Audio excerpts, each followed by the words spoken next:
Hello, 5th and 6th grade. We are going to be reading the last section of Chapter 9 in our history books today. As you can see, I'm here at the school. It's a little strange being here without you guys, but you can imagine you're all sitting on the couches with me as we're reading through Chapter 9, Section 6, New Friends in Japan. So we are on page 167, and we're going to read this together. Mysterious land across the sea. As the United States expanded its territory from the Atlantic to the Pacific, many Americans became interested in learning more about the lands across the seas. Japan, the island nation in the Pacific just off the east coast of Asia, fascinated many Americans. The people of Japan were highly cultured, intelligent, and industrious, and their way of life at the time was completely different from the American way of life. For 200 years, Japan had been closed to foreigners, ever since Catholic priests from Spain and Portugal had tried to make the people become Catholics. The emperor had issued the following edict against all people who called themselves Christians. So long as the sun warms the earth, let no Christian be so bold as to enter into Japan, and let all know that the King of Spain himself, or the Christian God, or the great God of all, if he violate this command, shall pay for it with his head. Pretty brazen statement there. Throughout the United States and England, Christians were praying that the Japanese would come to know the truth about God. If only Japan would allow Christian missionaries to come, the people would have a chance to hear the gospel.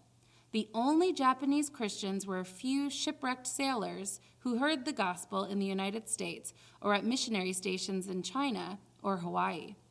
So the entire nation was closed to outsiders. They had closed their borders and did not allow Christians to come in because they did not want a change in religion. They did not want this new idea of the gospel introduced to their people, and so they closed the borders. And we do still see that today. China has closed borders to Christians. There are ways that Christian organizations, missionary organizations, have figured out ways to get into the country as teachers, as nurses, going in for high commodity jobs, and then while doing their job, using that opportunity to make relationships and to share the gospel. But it's dangerous business. 7 shipwrecked sailors. In 1837, 2 American missionaries and a German missionary living in China attempted to return 7 shipwrecked Japanese sailors to their home in Japan. They persuaded a ship captain who wanted to trade with Japan to take them and the shipwrecked sailors to Japan. Their mission of mercy was answered with gunfire from the Japanese. The 7 Japanese men decided to return to China rather than risk the wrath of their own countrymen. 4 of them helped the missionaries learn Japanese language and translate parts of the Bible into Japanese. Christians kept praying that Japan would open its doors to foreigners. Commodore Perry in Japan. Missions for the President. God answered those prayers through an action of the United States government, which desired to trade with the hard-working Japanese. In 1853, President Millard Fillmore, 1850 to 1853, sent a high-ranking United States Navy officer, Commodore Matthew Perry, to Japan with a fleet of Navy ships. Perry's task was to open Japan for trade with the United States. Perry's Christian testimony. Commodore Perry and his ships arrived in Japan on Thursday, July 8th, with a letter from President Fillmore addressed to the Emperor of Japan. After much consultation, the Japanese agreed to deliver the letter. 3 days later, Commodore Perry himself conducted the first Protestant worship service in Japan. Because it was Sunday, Perry refused to negotiate with the Japanese officials who had come to see him.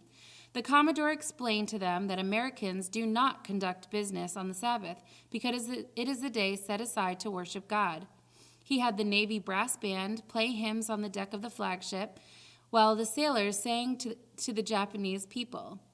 All people that on earth do dwell, sing to the Lord with cheerful voice. Him serve with mirth, his praise foretell. Come ye before him and rejoice. A few days later, after one of Perry's sailors died, the Americans conducted the first Christian burial service that the Japanese had ever witnessed. Perry sailed away, but he returned 8 months later in 1854 and convinced the Japanese to sign the trade treaty. This treaty did not permit missionaries to enter Japan, but it did help to unlock the closed door. Gobble's first Japanese convert. Commodore Perry's interpreter in Japan was Samuel Wells Williams, one of 3 missionaries who had tried to return the 7 shipwrecked sailors to their home. A young United States Marine, Jonathan Gobble, accompanied Perry's fleet.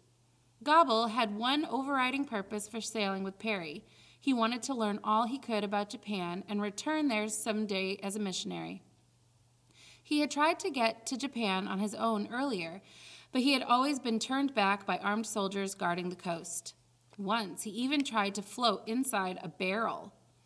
Gobble could not go ashore during Perry's visit to Japan, but he did meet a young Japanese boy who had stowed away on the ship.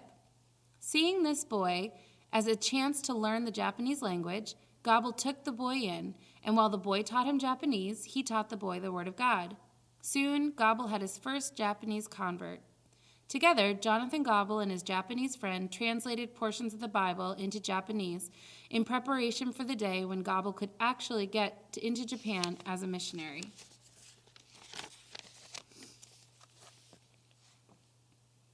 Harris opens Japan to the gospel. The first diplomatic representative that the United States sent to Japan was a devout Christian named Townsend Harris. He held Bible studies with some of the Japanese, and his deep faith and outstanding testimony impressed the well-mannered Japanese people.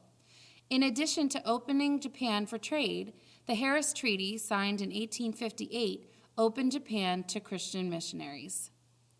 Missionary to Japan. 2 years later, Jonathan Gobble became the first Baptist missionary to Japan. Jonathan Gobble's wife became very sick in Japan and was left unable to walk. To help her get around, Gobble invented the world's first rickshaw.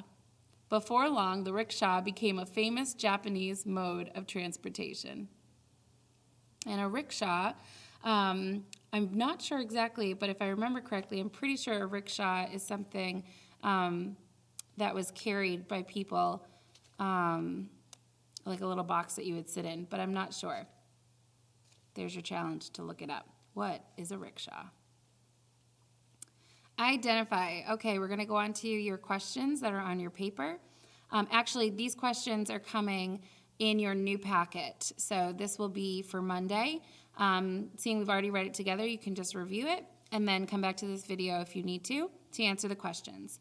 So identify the man who led the American naval fleet to Japan to open trade relations and conducted the first Protestant worship service in Japan. 2, identify diplomatic representative who helped open Japan to America trade, as well as Christian missionaries. And 3, the first Baptist missionary in Japan. If you look on a map and see the distance from the coast, the west coast of the United States, all the way to Japan, it was a really long journey. And so imagine journeying on a ship or a schooner at this point, not even gas-powered boats, across the ocean, to another country only to be turned away because the borders were closed. And some of these people did it multiple times.